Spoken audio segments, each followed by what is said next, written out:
उन्होंने दुख भरे स्वर में कहना शुरू किया, मैंने आज भाई सुबैया से कहा था कि मेरा सूत उतार लेना और मुझे तारों की संख्या बता देना। मैं मोह में फंस गया। सोचा था सुबैया मेरा काम कर लेंगे, लेकिन यह मेरी भूल थी। मुझे अपना काम स्वयं करना चाहिए था। मैं सूत काट चुका था।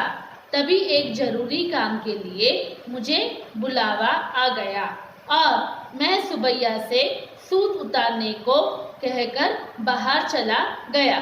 जो काम मुझे पहले करना था वह नहीं किया। भाई सुबैया का इसमें बहुत बड़ा इसमें कोई दोष नहीं, दोष मेरा है।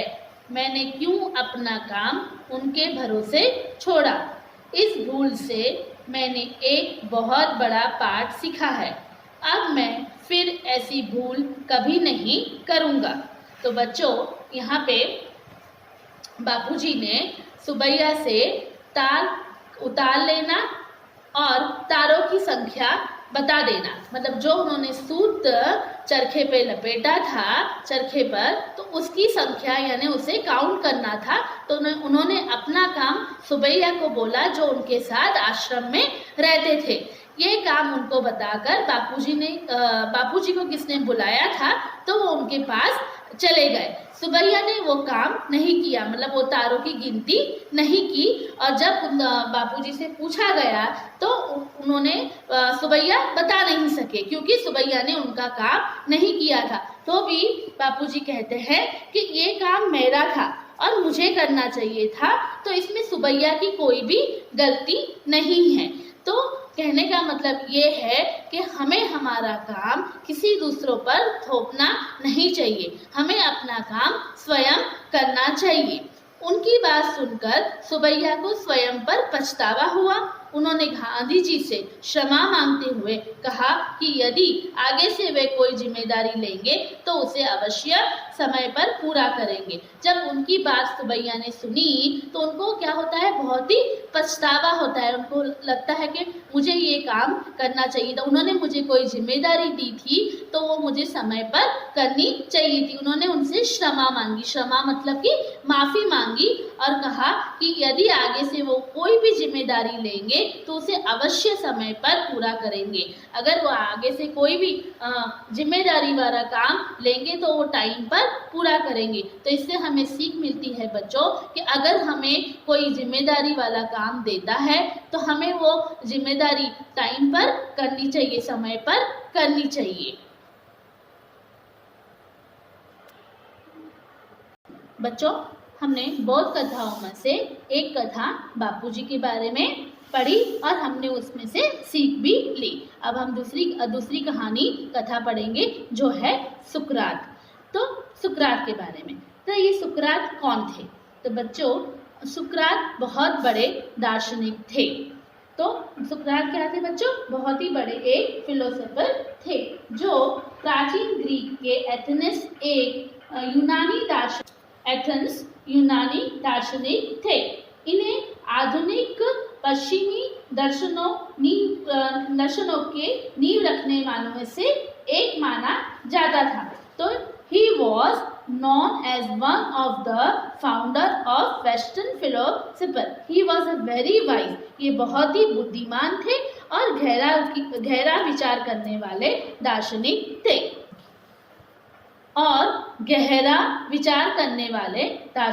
थे तो आइए बच्चों, हम इनके बारे में कहानी पढ़ते हैं। सुकरात बहुत बड़े दार्शनिक थे। उनके शिष्य उनसे अपने सवालों का उत्तर पाना चाहते थे और वे सदा उनका मार्गदर्शन करते थे। एक शिष्य ने एक दिन सुकरात से पूछा, हम मन को कितना भी समझाएं, सोचे, पर मन को काबू नहीं कर सकते, ऐसा क्यों होता है? बच्चों, जो सुकरात के शिष्य यानी कि जो उनके स्टूडेंट थे, उनसे अपने सवालों का उत्तर पाना चाहते थे। वो हमेशा सवालों से भरे रहते थे उनके शिष्य, और वे सदा मतलब सुकरात क्या करते थे, उनको हमेशा सही राह दिखाते थे, उनका गाइडेंस करते थे। जो सुकरात के शिष्य होते थे वो सवालों से भरे रहते थे और सुकरात सुकरात मतलब उनके शिष्य को हमेशा उनके जवाब देते थे, उनका मार्गदर्शन करते थे, उन्हें सही रास्ता दिखाते थे। एक शिष्य ने एक दिन सुकरात से पूछा, हम अपने मन को कितना भी समझाएं पर हमें हमारा काबू नहीं रहता है, क्योंकि मन चंचल रहता है। ऐसा क्यों होता है? कौन पूछता है? सुकरात का शिष्य सुकरात से पूछता है। सुकरात ने उसके सिर पर हाथ फेरते हुए कहा, जैसी दृष्टि वैसी सृष्टि। इस संसार को सकारात्मक दृष्टि से देखोगे तो हर जगह सुख और शांति नजर आएगी। अगर तुम्हारा दृष्टिकोण नकारात्मक होगा तो हर किसी में दोषी नजर आएगा। सुकरात ने अपने स्टूडेंट के मतलब अपने शिष्य के सर पर हाथ फेरा और कहा, जैसी दृष्टि वैसी सृष्टि। तो वो क्या कहते हैं? इस संसार को, इस दुनिया को आप सकारात्मक दृष्टि से यानी कि पॉजिटिव वे से देखोगे तो हर जगह आपको सुख और शांति यानी हर जगह आपको हैप्पीनेस और पीस दिखाई देगा। अगर तुम्हारा दृष्टिकोण नकारात्मक होगा यानी नेगेटिव होगा तो आपको हर किसी में दोष नजर आएगा, हर किसी में आपको गलत नजर आएगा। तो कहने का मतलब ये है कि हम जिस नज़र या सोच के साथ दुनिया को देखते हैं हमें दुनिया वैसी ही नजर आती है।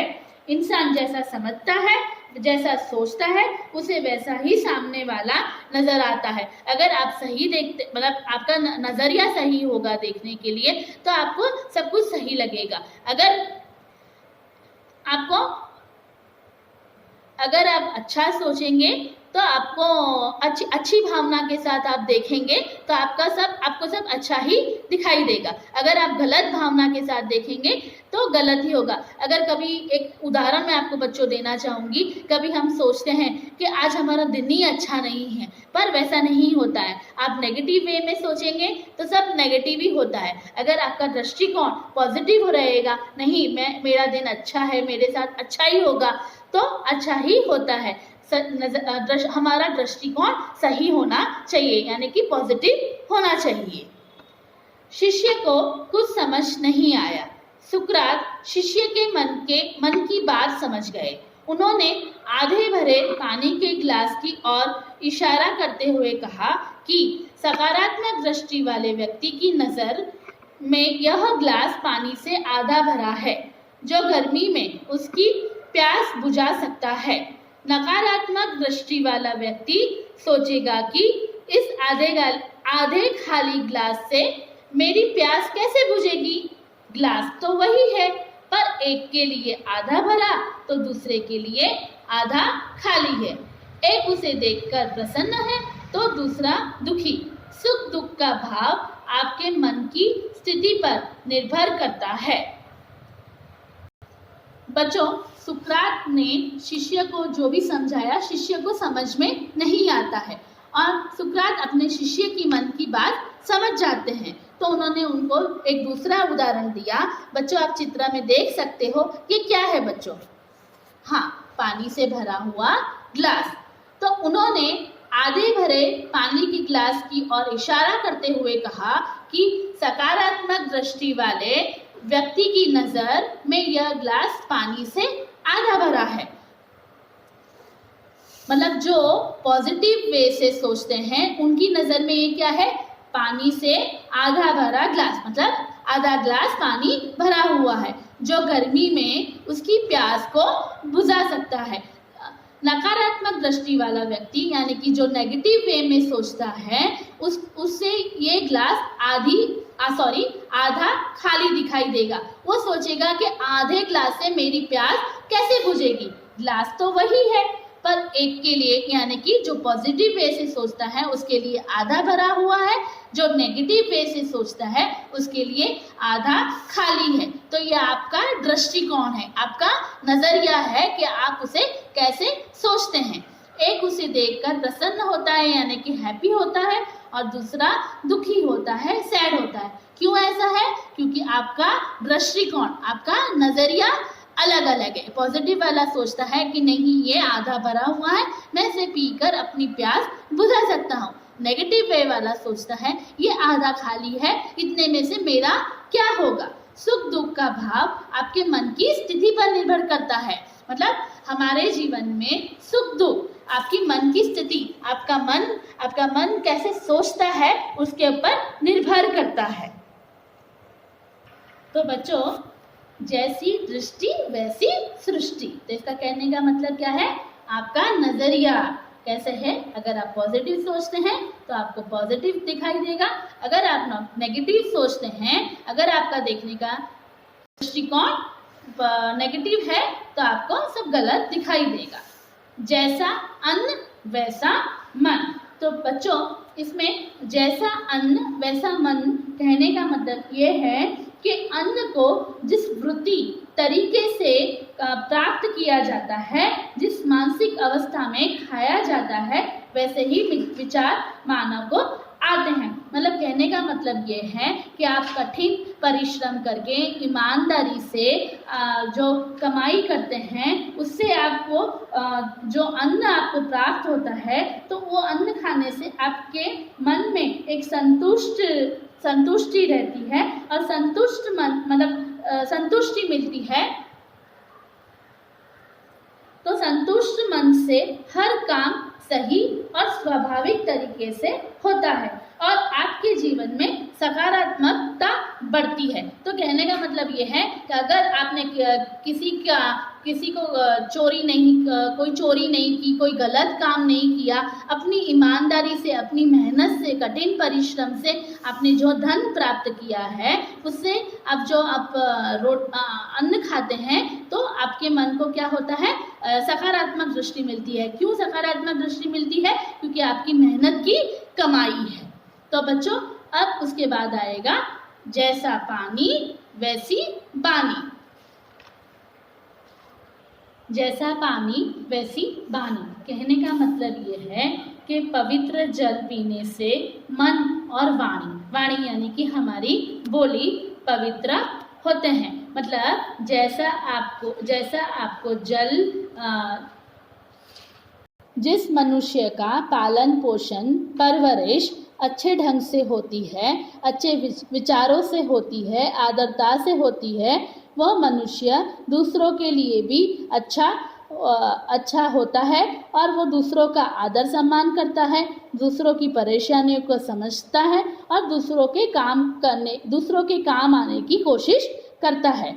अन्न का यानी कि खाने पीने का मनुष्य के जीवन पर और उसके मन पर बहुत प्रभाव होता है। मनुष्य जिस तरह का खाना और जल यानी कि पानी अपने जीवन में खाता है, तो उसका असर भी उसके मन और हाव भाव पर पड़ता है। इसलिए हर एक को मेहनत और परिश्रम के साथ शुद्धता और ईमानदारी से प्राप्त किया हुआ खाना और पानी का उपयोग करना चाहिए। इसलिए कहा जाता है कि जैसा अन्न वैसा मन, जैसा पानी वैसी बानी। तो बच्चों, आपको ये बोध कथाएं समझ में आई होगी, आपने भी इनसे कुछ सीखा है, तो आपको ये पाठ समझ में आया होगा। धन्यवाद।